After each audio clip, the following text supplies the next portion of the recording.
हिंदवी स्वराज्याचे सरसंस्थापक छत्रपती शिवाजी महाराज यांना मानाचा मुजरा करतो।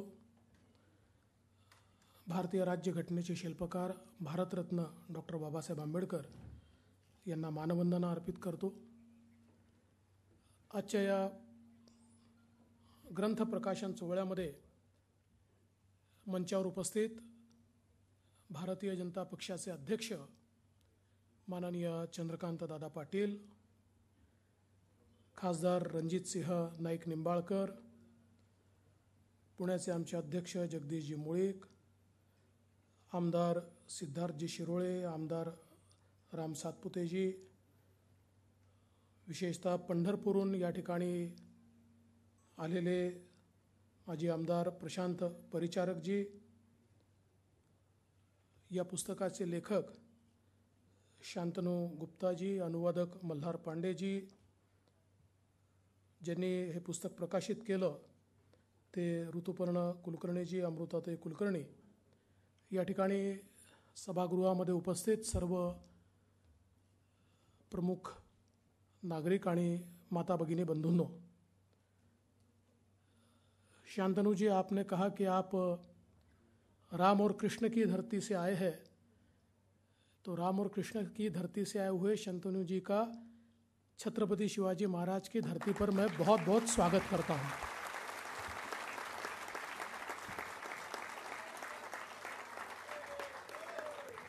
भारतीय जनता पार्टी काल, आज आणि उद्या एक अतिशय सुंदर पुस्तक शांतनुजींनी लिहिलं आणि त्याचा तेवढाच सुरेख अनुवाद मल्हारनी या ठिकाणी केला। आणि ज्यावेळेस मल्हार आपलं मनोगत व्यक्त करत होता त्यावेळी त्याचे सगळे भाव, त्याचे शब्द हे अगदी हृदयातनं बाहेर पडत होते। त्यामुळे या सगळ्या पुस्तक लेखनाच्या काळामध्ये त्या पुस्तकात जे जे लिहिलंय ते तो कसा जगला, तो कसा त्याचा भाग झाला, हे त्यांनी आपल्यासमोर मांडलं। आणि म्हणूनच मल्हार हे पुस्तक इतकं सुंदर होण्याचं कारण एवढंच आहे की एखाद्याला नुसती भाषा येत असेल तर भाषेने भाषेचा अनुवाद करणं सोपं असतं, पण भाषेपेक्षा भाव महत्त्वाचा असतो। या पुस्तकात तो भाव टाकला आणि तो भाव टाकल्यामुळे ते आम्हाला सगळ्यांना भावलंय, सगळ्यांना आवडलंय। आणि भारतीय जनता पक्षाचा इतिहास आणि वर्तमान आणि अर्थातच त्याच्या आधारावरचं भविष्य हे सामान्यांपर्यंत पोचवण्याचं काम या पुस्तकाच्या माध्यमातून होणार आहे। या पुस्तकाच्या पाठीमागची जी भावना शांतनुजींनी या ठिकाणी सांगितली ती महत्त्वाची आहे। एखाद्या पक्षाचा केवळ हा इतिहास नाही आहे,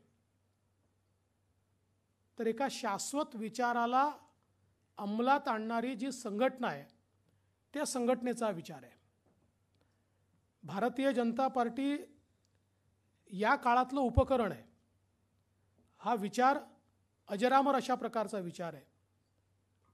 भारतीय संस्कृती, भारतीय सभ्यता, भारतीय जीवन पद्धती याचा इतिहास जो आहे हा इतिहास अजरामर आहे। परंतु ज्या ज्यावेळी हा विचार क्षीण झाला त्यावेळी आम्ही गुलामगिरीत गेलो, त्यावेळी आम्ही पारतंत्र्यात गेलो, आणि ज्या ज्यावेळी आम्ही पारतंत्र्यात गेलो त्यावेळेच्या राज्यकर्त्यांनी हा विचार नष्ट कसा होईल हाच सातत्याने प्रयत्न केला। आणि म्हणून हा जो पुण्य पुरातन परंतु नित्य नूतन अशा प्रकारचा विचार आहे, हा विचार जर जिवंत ठेवला तरच आम्ही पारतंत्र्यात जाणार नाही, हे लक्षात आल्यानंतरच परमपूजनीय डॉक्टर हेडगेवारांनी राष्ट्रीय स्वयंसेवक संघाची स्थापना केली। किंवा याच विचाराला वेगळ्या पद्धतीनं त्याची व्याख्या करत हा विचार रुजवला तरच भारत शिल्लक राहील, भारताची संस्कृती शिल्लक राहील, हे समजून स्वातंत्र्यवीर सावरकरांनी एक मोठा संघर्ष उभा केला। आणि अशी कित्येक नावं आपल्याला घेता येतील। आणि या पुस्तकामध्ये हा सगळा इतिहास आपल्याला पाहायला मिळतो. आणि या पुस्तकाने जे मांडण्याचा प्रयत्न केला आहे, भारतीय जनता पार्टी काय. माननीय पंतप्रधान मोदीजी नेहमी असं सांगतात की आम्ही निवडणुका जिंकण्याची मशीन नाही आहोत. निवडणुका जिंकणं आमच्या कार्यपद्धतीचा भाग आहे, कारण लोकशाही आम्ही स्वीकारली आहे. लोकशाहीमध्ये अपेक्षित परिवर्तन करण्याकरता आम्हाला निवडणुका जिंकाव्या लागतील, तरच आम्ही अपेक्षित परिवर्तन करू शकू. आणि त्यांनी ते करूनही दाखवलं की जो विचार अनेक वर्ष आपण मांडत होतो तो विचार प्रत्यक्षात लोकशाहीमध्ये येऊ शकतो. म्हणजे मला असं वाटतं की आपण सगळ्यांनी अटलजींचा ते भाषण बघितलं आहे की ज्या भाषणाच्या वेळी त्यांनी विश्वासमताचा प्रस्ताव ठेवला होता, सरकार बनलं होतं. त्या प्रस्तावावर बोलताना समोरच्या लोकांनी सांगितलं की तुम्ही तर जे काही कॉमन मिनिमम प्रोग्राम केला त्याच्यामध्ये राम मंदिर नाही आहे, त्याच्यामध्ये 370 नाही आहे. त्यावेळेस अटलजी असं म्हणाले की खरं आहे, पण भारतीय जनता पक्षाचा हा कॉमन मिनिमम प्रोग्राम नाही आहे. 22 पक्ष एकत्रित केले आहेत, त्याचा हा कॉमन मिनिमम प्रोग्राम आहे. ज्या दिवशी भारतीय जनता पार्टी आपल्या भरोशावर निवडून येईल त्या दिवशी 370 देखील आम्ही हटवून दाखवू, त्या दिवशी राम मंदिर देखील आम्ही बनवून दाखवू, आणि त्या दिवशी कॉमन सिव्हिल कोड देखील आम्ही आणून दाखवू. आणि ज्या क्षणी ही संधी मोदीजींना मिळाली, मोदीजींनी ते करून दाखवलं. आणि खऱ्या अर्थानं केवळ आयडिओलॉजी बोलण्यापुरतं नाही, केवळ विचार सांगण्यापुरतं नाही, तर तो प्रत्यक्षात आणता येतो, हे मोदीजींनी या परिवर्तनातनं दाखवून दिलं. आणि म्हणून मी जे मुळात सांगत होतो ते हे होतं की हा जो सगळा इतिहास आहे, हा इतिहास समजून घेणं याकरता आवश्यक आहे. आणि तो लेखकांनी मांडण्याचा प्रयत्न केला आहे. कारण जसं त्यांनी सांगितलं की सुरुवातीचे सगळे पानं हे भारताच्या इतिहासाला दिली आहेत, भारतीय संस्कृतीच्या इतिहासाला दिली आहेत. त्याच्यानंतर भारतीय जनता पार्टी त्याच्यामध्ये येते. कारण जसं मी सांगितलं की आताच्या परिस्थितीमध्ये या विचाराचं वाहक कोणी असेल तर ती भारतीय जनता पार्टी आहे. हा विचार चालूच राहणार आहे.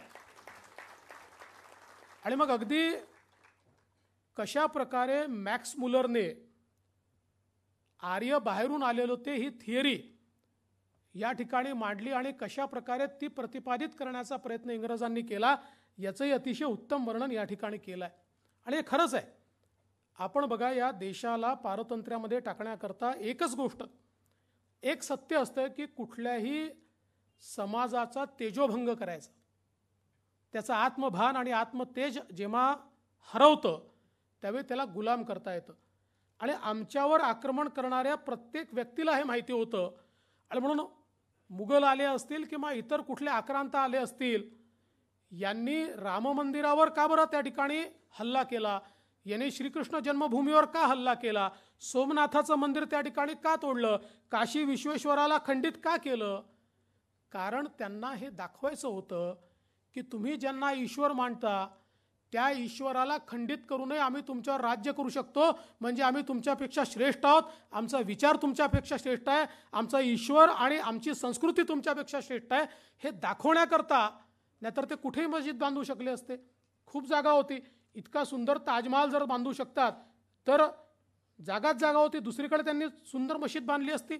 पण मशीद बांधणं हे उद्दिष्ट नव्हतं. उद्दिष्ट हे होतं की तेव्हाच्या भारतीय समाजाचा तेजोभंग करायचा, त्यांचं आत्मभान हरपलं आणि त्यांना असं वाटायला लागलं की आपल्यापेक्षा कोणीतरी सुपिरियर आपल्यावर राज्य करताय, तर ते आपल्या अधिपत्याखाली राहतील. आणि तेच त्यानंतर इंग्रजांनी केलं. आणि मग या देशामध्ये आर्य बाहेरून आले, अशा प्रकारची एक थिअरी मांडण्यात आली. आणि मग त्याच काळातल्या संशोधनामध्ये ज्यावेळेस हरप्पा आणि मोंजोदारो सारखे 4-4, 5-5 हजार वर्षापूर्वीच्या त्या ठिकाणी सभ्यता मिळाल्या आणि त्या ठिकाणचं अतिशय प्लॅन्ड अशा प्रकारचं शहर की ज्या शहरामध्ये आजच्याही शहरांपेक्षा चांगली ड्रेनेजची व्यवस्था आहे, चांगलं प्लॅनिंग आहे, अशा प्रकारची शहरं मिळाल्यानंतर पुन्हा एकदा आम्ही तुमच्यापेक्षा श्रेष्ठ आहोत हे सांगण्याकरता एक नवीन थिअरी इंग्रजांनी आणली आणि म्हणाले मध्य युरोपातनं आर्य हे संघर्ष करत या ठिकाणी आले. त्यावेळी द्रविड या भागामध्ये राहत होते आणि मग आर्यांनी द्रविडांशी कुठेतरी लढाई केली, द्रविडांना साऊथमध्ये टाकलं आणि मग आर्यांनी बसून अशा प्रकारचा हडप्पा आणि मोंजोदारो तयार केला. म्हणजे कोणी केला तर युरोपियन लोकांनी तयार केला, हे सांगण्याचा प्रयत्न केला. आणि तेच अनेक वर्ष आम्ही शिकत राहिलो. पण आज ज्यावेळी इतिहासकारांनी संशोधन केलं आणि त्या इतिहासकारांच्या संशोधनामध्ये अनेक मुद्दे आणि देशी आणि परदेशी इतिहासकारांनी हे सगळं किती चुकीचं आहे हे आज आपल्यासमोर आणलं.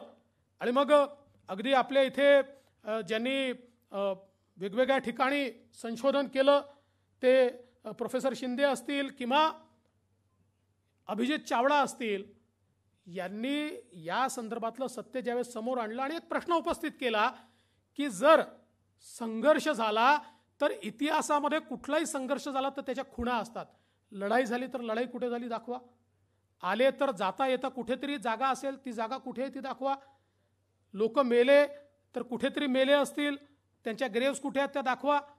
असं म्हटल्याबरोबर हे जे काही डाव्या विचारसरणीचे इतिहास तज्ज्ञ होते यांच्या लक्षात आलं की आता आपलं या ठिकाणचं हे जे काही असत्य आहे उघडं पडत आहे. लगेच त्यांनी सांगितलं नाही ते युद्ध नाही केलं त्यांनी, ते फिरत फिरत फिरत फिरत या ठिकाणी आले आणि त्यांनी या ठिकाणी द्रविडांना दुसरीकडे टाकलं. मग त्याच्यावर पुन्हा फिरत आले तर ते कुठल्या मार्गाने आले सांगा.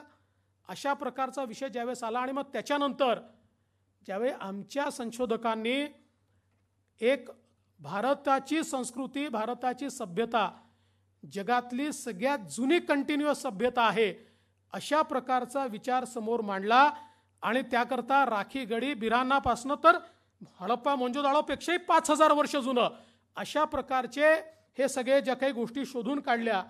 आणि त्यातनं आपल्याला कल्पना असेल की अलीकडच्या काळामध्ये कार्बन डेटिंगपेक्षाही DNA टेस्टिंग तर महत्त्वाचा विषय तयार झाला आहे.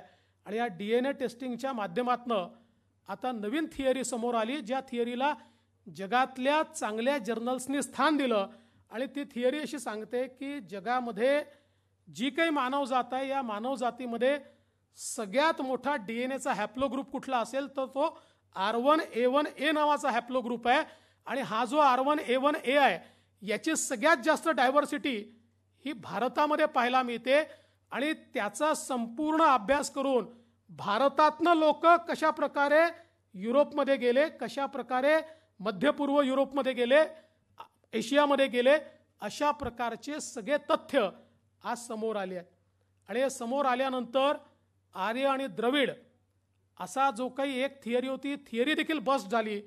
कारण याच DNAच्या टेस्टिंगच्या माध्यमातून लक्षात आलं की भारतामध्ये राहणारे जेवढे आहेत, म्हणजे मग ते कुठल्याही जातीचे असो, समाजाचे असो, आज भारतातला सगळ्यात प्रिमिटिव्ह ट्राईब म्हणून जे अंदमानचे आदिवासी आहेत ते असतील, किंवा बंगालमध्ये राहणारे ब्राह्मण असतील, किंवा साऊथमध्ये राहणारे अजून नायर असतील, किंवा उत्तर प्रदेशामध्ये राहणारे ज्यांना आपण दलित समाजाचे म्हटलंय असे असतील, या सगळ्यांचा DNA एकच निघाला. हे सगळे एकाच बापाची औलाद निघाले. आणि त्यामुळे ही सगळी थिअरी की कोणीतरी आर्य आहे, कोणीतरी द्रविड आहे, कोणीतरी ब्राह्मण आहे, कोणीतरी क्षुद्र आहे, हे सगळं संपलं. हे कुठेतरी मानव निर्मित आणि नंतरच्या काळामध्ये त्याला कशा प्रकारे काही लोकांनी आपल्या फायद्याकरता वापरलं आणि इंग्रजांनी त्याला कशा प्रकारे भारतावर राज्य करण्याकरता वापरलं, अशी सगळी थिअरी आज आपल्यासमोर मांडण्यात आली आहे. आणि म्हणून हा जो विचार आहे की आम्ही दुय्यम नाही आहोत, जगाला विचार देणारी भारतीय संस्कृती आहे, जगातली सगळ्यात जुनी संस्कृती ही भारतीय संस्कृती आहे. जगामध्ये जे सगळ्यात जुनं टेक्स्ट मानलं जातं, सगळ्यात जुनं लिहिलेलं पुस्तक मानलं जातं, त्याच्यापेक्षा किमान 5000 वर्षापूर्वी ऋग्वेद लिहिलं गेलं आहे. अशा प्रकारचे पुरावे आता समोर आलेले आहेत. आणि आम्हाला हे सांगितलं आर्य ही भाषा घेऊन आले आणि त्या काळात ऋग्वेद लिहिलं गेलं. परंतु ऋग्वेदामध्ये सरस्वती नदीच्या संदर्भातला सगळा उल्लेख आहे. आणि ही सरस्वती नदी ऋग्वेदामध्ये ती कुठून कुठे वाहते आहे, ती कशी खळखळ वाहते आहे, तिचं पात्र किती मोठं आहे, ही किती मोठी नदी आहे, त्याच्या किनाऱ्यावर कोण बसलेला आहे, त्याचे काय परिणाम होतात, त्याचा पूर कसा येतो, असं सगळं वर्णन लिहिलेलं आहे. आणि हे वर्णन ज्यावेळेस त्याचं कार्बन डेटिंग केलं, सॅटेलाइट इमेजिंग केलं आणि त्यावेळेस जे काही काल सांगितलेला आहे त्या कालाची गणना ज्यावेळेस केली त्यावेळेस असं लक्षात येतं की अशा प्रकारे सरस्वती नदी ही किमान 9 ते 9,500 वर्षापूर्वी वाहत होती. म्हणजे ऋग्वेद जे आहे हे 9 ते 9,500 वर्षापूर्वी किमान हे लिहिलं गेलेलं आहे. अशा प्रकारचे पुरावे देखील आज मिळाले आहेत. आणि म्हणून आमच्यापेक्षा जुनी संस्कृती नाही, आमच्यापेक्षा जुनी सभ्यता नाही. आणि हे जर आमच्या सगळ्यांच्या लक्षात आलं की आम्ही दुनियेला विचार दिला, आमच्यापेक्षा जुनी भाषा देखील या ठिकाणी जगात नाही.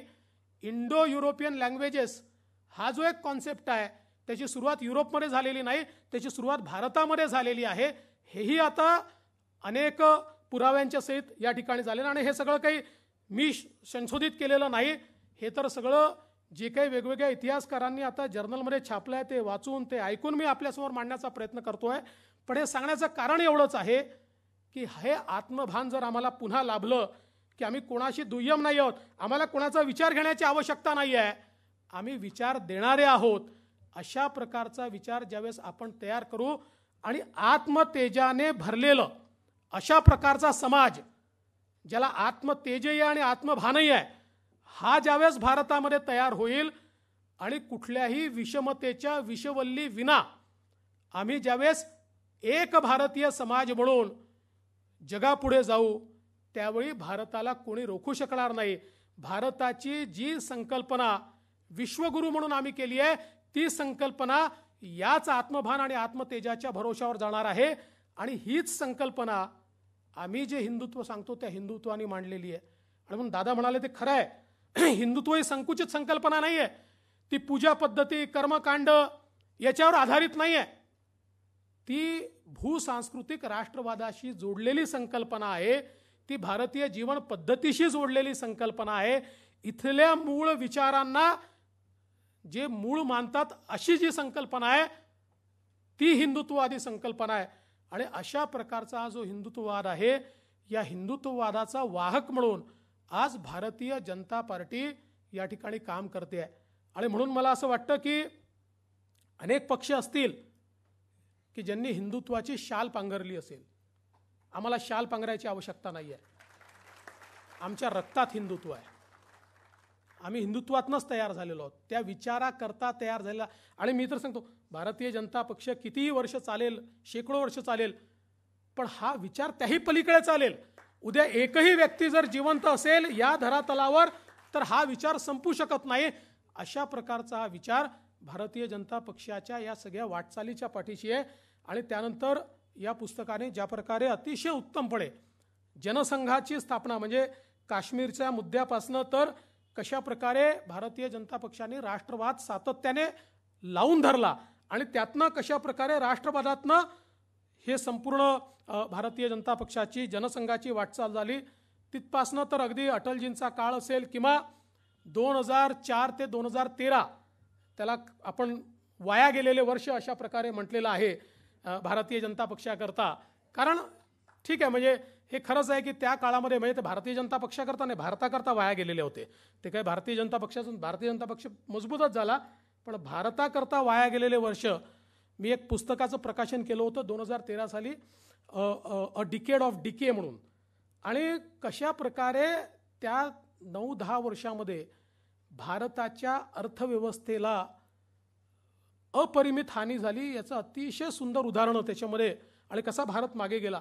पण आज आपल्याला या गोष्टीचा आनंद आहे की पुन्हा एकदा मोदीजींच्या नेतृत्वामध्ये भारत हा पुढे चाललेला आहे.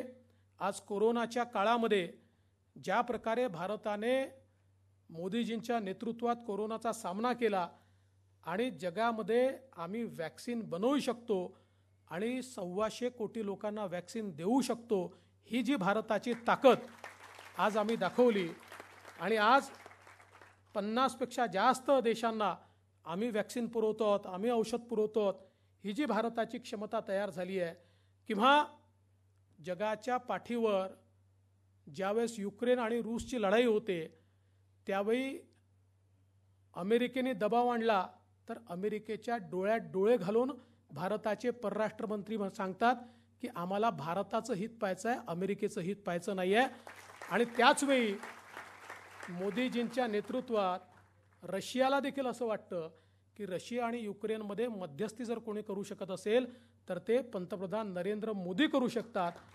ही जी काही एक व्यवस्था उभी झालेली, आणि त्यासोबत भारतामध्ये गरीब कल्याणाचा अजेंडा राबवत ज्या प्रकारे एक परिवर्तन मोदीजींनी सुरू केलेलं आहे, मला विश्वास आहे की एकीकडे गरीब कल्याणाचा अजेंडा आणि दुसरीकडे राष्ट्रवादाचा शाश्वत विचार, या दोन गोष्टींवर हा भारत पुढेच जाईल. आणि निश्चितपणे आपलं जे स्वप्न आहे की भारत विश्वगुरू झाला पाहिजे, म्हणजे आम्हाला विश्वावर राज्य करायचं नाही आहे, आम्हाला विश्वाला विचार द्यायचा आहे, तो विचार देणारा भारत हा निश्चितपणे तयार होऊ शकेल. आणि त्याकरता भारतीय जनता पार्टी हे एक उपकरण असेल. आणि मला अतिशय अभिमान आहे, भारतात जन्म आणि भारतीय जनता पक्षामध्ये काम करण्याची संधी यापेक्षा जीवनामध्ये मोठं काहीच असू शकत नाही. ते आम्हाला सगळ्यांना मिळालं, याचं मी अतिशय मनापासून समाधान व्यक्त करतो. आणि जे दोन्ही लेखक या ठिकाणी आहेत, शांतनूजी आणि मल्हारजी, या दोघांचं अतिशय मनपूर्वक अभिनंदन करतो आणि माझं बोलणं संपवतो. जय हिंद, जय महाराष्ट्र.